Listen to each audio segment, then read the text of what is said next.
নমস্কার বন্ধুরা, অপনার রান্নাঘরে সকলকে স্বাগত জানিয়ে আজকে আমি আপনাদেরকে খুব অল্প সময়ে এবং কম পরিশ্রমে চিকেন কোলাপুরি তৈরি করে দেখাবো। তো এই রেসিপিটা তৈরি করার জন্য এখানে আমি 750 গ্রাম চিকেন নিয়েছি। তো চিকেনটা ভালো করে ধুয়ে জল ঝরিয়ে নিয়েছি। তো এখানে আমি একটা মশলা তৈরি করব, আর এইটা হলো কোলাপুরি মশলা।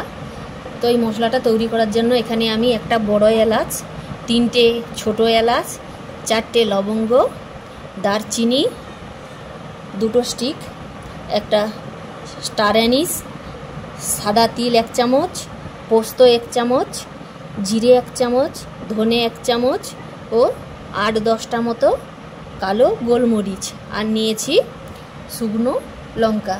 তো ঝালটা যে যেমন পছন্দ করেন সেইভাবে এখানে শুকনো লঙ্কাটা নেবেন। আর এদিকে আমি নিয়েছি 2 চামচ নারকেল কুচি। তো এখানে আমি ওভেনে কড়া বসিয়ে দিয়েছি, কড়াটা গরম হয়ে গেছে। তো শুকনো লঙ্কা বাদে আর সমস্ত মশলা আমি শুকনো কড়ার মধ্যে দিয়ে ভেজে নেব।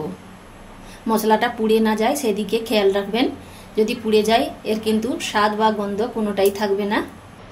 তো মশলাটা এখানে আমি ভেজে নিয়েছি, দিয়ে কড়ার মধ্যে আমি 2 চামচ সাদা তেল দিয়ে দিয়েছি। তো এই তেলের মধ্যে শুকনো লঙ্কাগুলো দিয়ে শুকনো লঙ্কাগুলো ভেজে নেব। তো শুকনো লঙ্কাটা ভেজে তুলে নেবার পর এবার এই তেলের মধ্যে 2 চামচ যে নারকেল কুচি ছিল, তো সেইটা তেলের মধ্যে দিয়ে নারকেলটাকেও ভেজে নেব। তো এখানে আমার সব কিছু ভাজা হয়ে গেছে।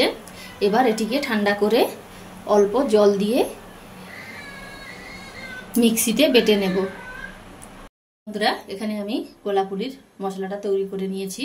তো অল্প জল দিয়ে এইভাবে পেস্ট বানিয়ে নিয়েছি। আর এদিকে ওভেনে তো কড়াতে আমি আবার সাদা তেল দিয়ে দিয়েছি। তো তেলটা এখানে আমার গরম হয়ে গেছে। তো এই তেলের মধ্যে আমি 2টো বড় পেঁয়াজ কুচি দিয়ে দেব। পেঁয়াজটা দিয়ে তেলের মধ্যে ভেজে নিতে হবে। পেঁয়াজটা বাদামি করে ভেজে নেবার পর এবার এর মধ্যে দিয়ে দেব আদা, রসুন ও একটা বড় টমেটো পেস্ট। এবার এর মধ্যে দেব স্বাদ মতো নুন ও হলুদের গুঁড়ো। নুন ও হলুদ দিয়ে নাড়াচাড়া করে নেবার পর এবার কোলাপুরি মশলাটা দিয়ে দেব। আমি এখানে কোলাপুরি মশলাটা দিয়ে অল্প মশলা ধোয়ার জল দিয়েছি, দিয়ে এটাকে জাস্ট অল্প কিছুক্ষণ কষিয়ে নেবার পর এবার এর মধ্যে দিয়ে দেব চিকেন। তো চিকেনটা দিয়ে কিছুক্ষণ এবার চিকেনটা মশলার সঙ্গে কষিয়ে নেব, আর একটা ঢাকনা দিয়ে ঢাকিয়ে দেব এবং মাঝে মাঝে ঢাকনা খুলে নাড়াচাড়া করে নেব।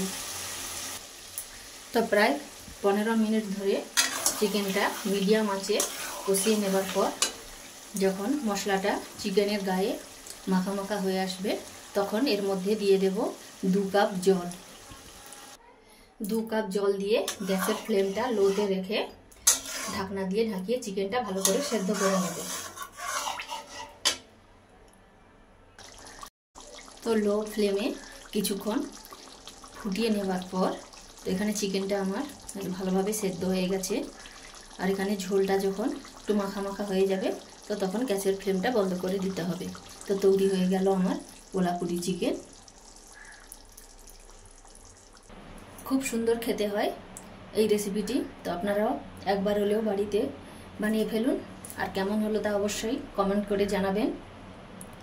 এই রকমই সব সুস্বাদু রেসিপি পেতে আমার এই চ্যানেলটিকে ফলো ও সাবস্ক্রাইব করে আমার পাশে থাকবেন। তো আজকে এই পর্যন্ত, পরের দিন আবার নতুন কোনো রেসিপি নিয়ে চলে আসবো। সকলে ভালো থাকবেন, ধন্যবাদ।